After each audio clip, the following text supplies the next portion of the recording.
Hello good morning दोस्तों, कैसे आप लोग? आशा करते हैं आप लोग अच्छे होंगे। और चलिए आज हम लोग पढ़ते हैं समांतर श्रेणी। क्या पढ़ते हैं? समांतर श्रेणी। समांतर श्रेणी का कुछ एग्जाम्पल हम आज आप लोगों को बताने जा रहे हैं। उस एग्जाम्पल का नंबर है 3 नंबर एग्जाम्पल है। चलिए हम लोग सवाल को पढ़ते। कहता है इसमें एपी क्वेश्चन हम लोग लेते हैं। लिखा हुआ एपी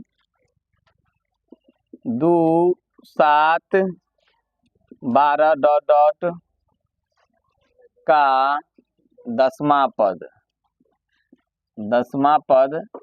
ज्ञात कीजिए।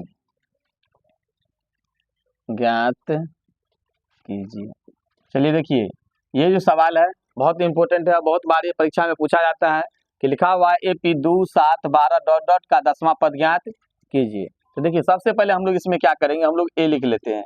ए का मान है 2 और A2 जो है वह कितना है 7 है, और इसको हम लोग A1 मान लेते हैं। आप देखो डी हम बताए हैं, डी बराबर होता है सारबंतर। क्या होता है? सारबंतर। सारबंतर बराबर होता है A2 माइनस A1। देखो A2 माइनस क्या आता है A1। देखो A2 मेरा हो गया 7 माइनस कितना हो गया 2, अर्थात कितना हो गया 5। डी कितना निकल गया 5। अब हमको इसमें कह रहा है 10वां पद। हम बताए थे आप लोगों को, देखिए 10वां पद को लिखेंगे A10। 10वां पद का जो इसमें फॉर्मूला हो जाएगा A प्लस कितना होगा 9D। कितना आ जाएगा A प्लस 9D। देखो बहुत आसान सवाल है, ये सब बहुत आसान सवाल है, लेकिन समझोगे तो और ऐसे ऐसे सवाल 100% चांस है कि रहबे टपा करेगा। हो सकता है डिजिट चेंज रहेगा, अलग रहेगा, लेकिन टाइपिंग जो है ना, मतलब इसका जो तरीका है ना सेम रहेगा ऐसे ज्ञात करने का।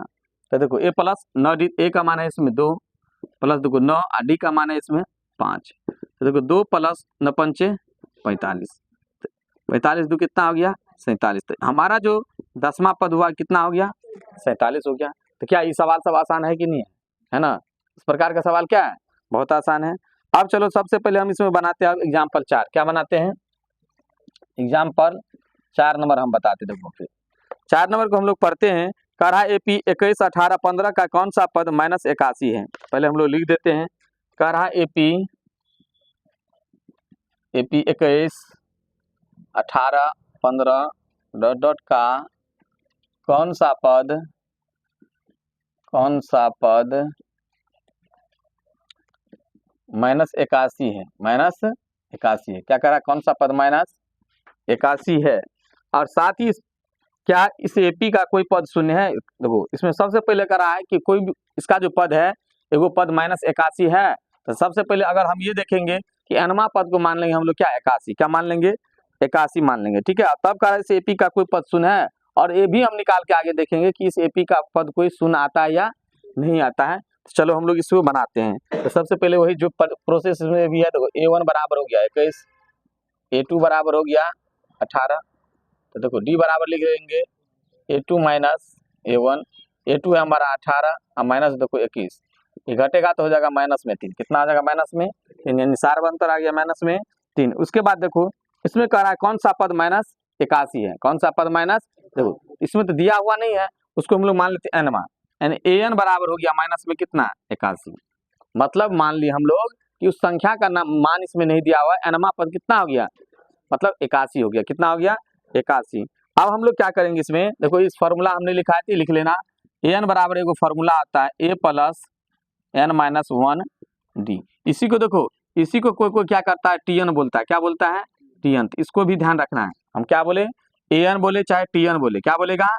An बोले चाहे Tn बोले, बात बराबर होता है। इसलिए बाद में मत बोलना कि सर नहीं बताए। An हो चाहे Tn हो, सेम वही होता है। इसका फॉर्मूला था A प्लस n-1d। तो देखो an का मान इसमें कितना था, तो माइनस में अभी कितना था 81।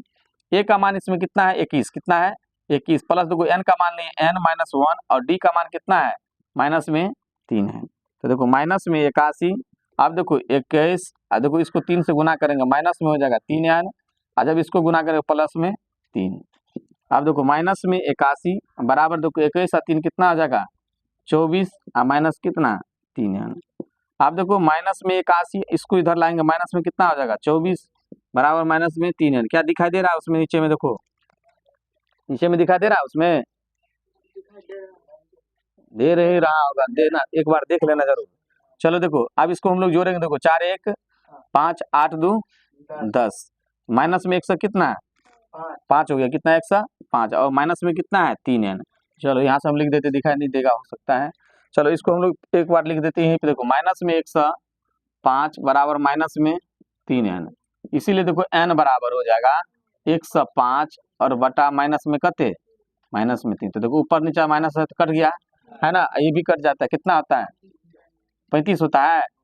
चलो इसको काटते तो कितना आता है 35, कितना आता है 35, यानी n बराबर जो आया 35। इसका मतलब यहाँ लिख देंगे हम लोग 35वां पद, कितना 35वां पद माइनस 81 है। देखो हमारे सवाल में क्या बोल रहा था कि कौन सा पद माइनस 81 है, यानी कौन सा पद, पद का मतलब अगर संख्या, अगर मतलब एपी में अगर हम आगे लिखते चले जाएंगे ना तो इसका मतलब उसमें जो 35वां पद होगा ना वो माइनस क्या होगा 81 होगा, क्या होगा माइनस 81 होगा। ऐसे ऐसे सवाल 100% हम बोले बार बार बोल रहे हैं, ये सब सवाल बहुत वीविया है, पूछने की संभावना। अब उसमें देखो क्या बोल रहा था, कह रहा है इसमें सकारण और कह रहा है एपी का कोई पद शून्य भी है। तो देखो हम लोग क्या करेंगे, इसमें कोई पद को हम लोग शून्य मान लेंगे, क्या मान लेंगे शून्य मान लेंगे, क्या मान लेंगे शून्य। तो मान लेंगे कोई भी पद क्या हो, यानी an बराबर 0 मान लेंगे, कितना मान लेंगे an बराबर 0 मान लेंगे। फिर से देखो इसमें हमको बोल रहा है अब यहाँ से कोई पद शून्य है तो an बराबर हम लोग मान लेते हैं 0, क्या मान लिए 0। अब देखो फिर से हम लोग an का फॉर्मूला लगाते हैं, n का फॉर्मूला आता है a प्लस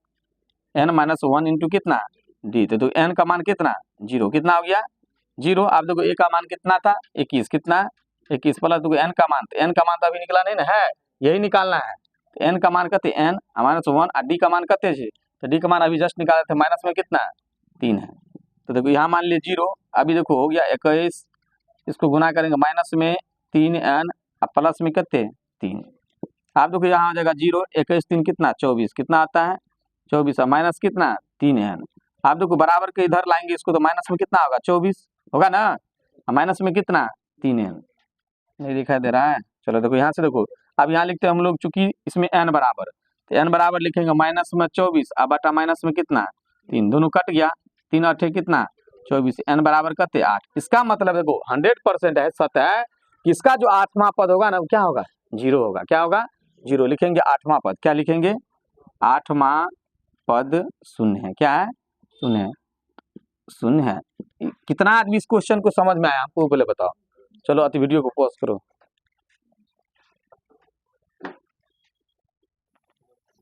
चलिए देखिए अब हम लोग पढ़ते हैं 5 नंबर सवाल, कितना यानी एग्जाम्पल 5 नंबर एपी का एग्जाम्पल 5 नंबर सवाल हम लोग बात करते थे कि लिखा हुआ है कि वह एपी निर्धारित कीजिए जिसका तीसरा पद 5। देखिए फिर से सुनिए, पहले अच्छे से आप लोग क्वेश्चन को पहले पढ़िएगा, क्वेश्चन नहीं पढ़िएगा तब तक आप लोगों से सवाल नहीं बनेगा, मेरे फेस तरफ देखने से कोई फायदा होने वाला नहीं, इस बात को याद रखो। देखो लिखा है वह निर्धारित कीजिए, एपी निर्धारित कीजिए जिसका तीसरा पद 5 है, तीसरा पद कितना है 5 है और 7वां पद न है। देखो इतना इजी सवाल है जिसका जवाब नहीं, तीसरा पद क्या बोल रहा है 5 है ना। तो देखो तीसरा को हम लोग लिखते हैं a3, क्या लिखते हैं a3 कितना है 5। और देखो a3 को हम लोग क्या लिख सकते हैं, तो देखो a प्लस 2d बराबर कितना हो जाएगा 5। इसको हम लोग पहला समीकरण मानते हैं, क्या मानते हैं पहला समीकरण मानते हैं। उसके बाद देखो दिया हुआ है कि 7वां पद 9 है, 7वां पद को हम लोग लिखते हैं a7 बराबर है 9 और इसका फॉर्मूला आता है a प्लस 6d बराबर 9। इसको हम लिख लेंगे दूसरा समीकरण, दूसरा समीकरण लिख देंगे।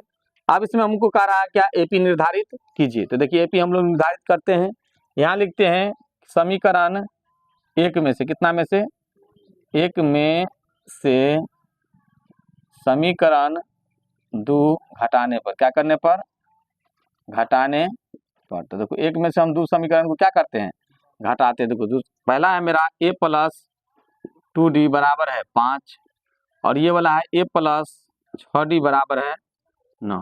देखो घटाएंगे, भिन्न घटाओ में माइनस माइनस माइनस। आप लोगों को पता होना चाहिए जब हम लोग घटाओ करते हैं भिन्न अलजेब्रा वाला घटाओ, उसमें जो है ना चिन्ह क्या आता है चेंज हो जाता है। आप देखो यहाँ पे ये और ये प्लस माइनस में क्या हो गया कट गया। उसके बाद देखो यहाँ पे माइनस में बच जाएगा 4d, कितना d 4d, यहाँ माइनस में कितना 4, कितना देखो ये माइनस ही माइनस कट गया, इसीलिए d बराबर कितना हो गया 4 बटा कितना हो गया 4, यानी कट करके कितना हो गया 1, यानी अर्थात d का जो मान आया वो कितना आया 1 आया है ना। और अब हमको निकालना है a का मान, तो किसी समीकरण में हम इसको मान रख देते, लिखते हैं समीकरण 1 में, किसमें समीकरण 1 में d का मान रखने पर, d का मान रखने पर। तो देखो समीकरण 1 में हम लोग d का मान रखते हैं, समीकरण 1 है मेरा a प्लस है 2D बराबर है 5। तो देखो a+2 और d का मान अभी जस्ट निकला है 1, कितना निकला है 1 बराबर 5। आप देखो a+2 बराबर है 5, इसीलिए a बराबर हो जाएगा 5, e बराबर हो जाएगा -2, n कितना 3। तो देखो हमारा d भी निकल गया और क्या निकल गया a भी निकल गया। तो जब d और a निकल जाएगा तो क्या हम AP ज्ञात कर सकते हैं कि नहीं ज्ञात कर सकते हैं। आप देखो AP के लिए हम लोग फार्मूला होता है a प्लस कितना d, a+2d, a+3d, कुछ भी लिख सकते हैं, जितना हमको मन होगा ना उतना हम लोग लिख सकते हैं। तो चलिए इतना हो गया, बहुत ज्यादा हो गया। तो देखिए a का मान हो जाएगा 3, फिर देखिए 3 + d का मान हो जाएगा 1, फिर देखिए 3 + 2 × d का मान हो जाएगा 1, उसके बाद देखिए 3 + 3 × कितना 1। आप देखिए हो गया कितना 3, यहाँ हो जाएगा 3 1 4, देखो 2 1 2, 3 2 कितना 5, फिर देखो 3 1 3 है, 3 3 कितना 6। तो क्या हमारा ये AP तैयार हुआ कि नहीं हुआ। AP कितना आ गया 3 4 5 6। तो क्या इसमें कुछ समझ में आया कि नहीं आया, आप लोगों को बताइए, समझ में आया। तो अभी समझ में सबको आया होगा, ठीक है। चलिए ठीक कीजिए। चलिए देखिए अब हम लोग चलते हैं एग्जाम्पल 6 पे। किस पे चलते हैं, एग्जाम्पल 6 के बारे में हम लोग बात करते हैं। देखिए एग्जाम्पल 6 नंबर का राइट में क्या संख्याओं की सूची का कोई पद इतना है। तो देखिए हम लोग लिखते हैं संख्याओं की सूची यानी AP इसमें दिया हुआ है इसमें 5, 11, 17, 23। बात मत करो कोई का कोई पद 301 है। देखो सेम सवाल है, जैसे नहीं वो अभी बताते -81 वाला, कह रहा कोई पद इतना है तब कह रहा क्यों है, मतलब अगर है ना तो कह रहा क्यों, मतलब अगर इस AP का 301 अगर कोई पद है तो आखिर वो ऐसा क्यों है ना। तो चलो हम लोग इसको बनाते हैं। तो सबसे पहले हम लोग इसमें लिख लेंगे A1 कितना है 5, A2 कितना है 11। चलिए हम लोग D निकालते हैं। तो D होता है A2 माइनस कितना A1, A2 हो गया 11 - 5 बराबर कितना 6। और उसके बाद देखो हम लोग यहाँ लिख लेते, देखो इसमें कह रहा क्या कोई पद 301 है, तो मान लेते AN बराबर कितना है 301, मतलब इसका कोई भी पद कर रहा है तो हम उसको nवां पद मानते हैं। क्या मानते हैं, मानना पड़ता है। इसको हम लोग लिखते हैं AN, क्या बोलते हैं AN बराबर कितना है 301 है, कितना है 301 है। देखो अब इसमें जो चीज दिया हो उसी को हम लोग दोबारा निकालेंगे। तो AN दिया है ना, हम लोग AN का ही यहाँ पे फॉर्मूला लगाते हैं। देखो इसी को हम लोग TN भी बोलते हैं, पहले बार बार हम सुन लो, इसी को TN बोलते हैं, इसी को AN बोलते हैं। इसका फॉर्मूला आता है A + n - 1 इंटू कते D। आप देखो AN है 300 कितना है 1, तो 301, A का मान इसमें है 5 प्लस देखो N का मान है n - 1 और D का मान कितना है, D का मान अभी निकला 6, तो कितना हो गया 301 बराबर हो गया देखो 5 प्लस हो गया 6n और माइनस में 6। आप देखो 301 बराबर देखो इसमें से ही घटेगा तो माइनस में कितना 1 और प्लस कितना 6n। आप देखो 301 ये बराबर किधर आएगा, प्लस में कितना हो जाएगा 1 बराबर कितना 6n। तो 301 कितना 300 कितना हो गया 2 और बराबर कितना 6n, इसीलिए n बराबर कितना 302 बटा कते 6। 6 से काटो कितना बार में कटता है, कितना बार में कटता है, ये हो जाएगा। तो देखो कटता नहीं है, ठीक है, तो नहीं कटेगा तो ऊपर में हो जाएगा 151 देना कितना होता 302 और नीचा में हो जाएगा 3 दूना कितना 6, यानी 151 बटा कितना 3। आप देखो यहाँ पे समझना है कि ये जो n का मान निकला है बट्टा में, कभी भी n का मान पूरा फाइनल निकलना चाहिए जना 1 2 3 4 5, यानी पॉइंट में नहीं। और चूंकि देखो अभी 3 से भागा देंगे तो पॉइंट में जाएगा ना, तो क्या एक्यूरेट मान निकला, इसका पद निकला। क्योंकि इसमें हमारा सवाल कर रहा है या कोई भी AP में उसका कोई भी पद होगा तो कन्फर्म होगा, जना 5 तो 5 6 7 8 कुछ भी होगा तो कन्फर्म पद, ये नहीं कि 5.1 5.2 ऐसा कोई पद आता नहीं है। इसमें जो n का मान है कितना है 151 बटा कितना 3, तो यही हमको इसमें नीचे में लिखना है। लिखेंगे n का मान धनात्मक पूर्णांक होना चाहिए, 3/1 जो है ना संख्या में दी हुई सूची का पद नहीं। इसका मतलब ये साबित हो रहा है इससे हमको कि जो 301 है ना इस AP का पद नहीं, बोल रहा था इस AP का पद 301 है तो क्यों है, लिखेंगे यहाँ लिखते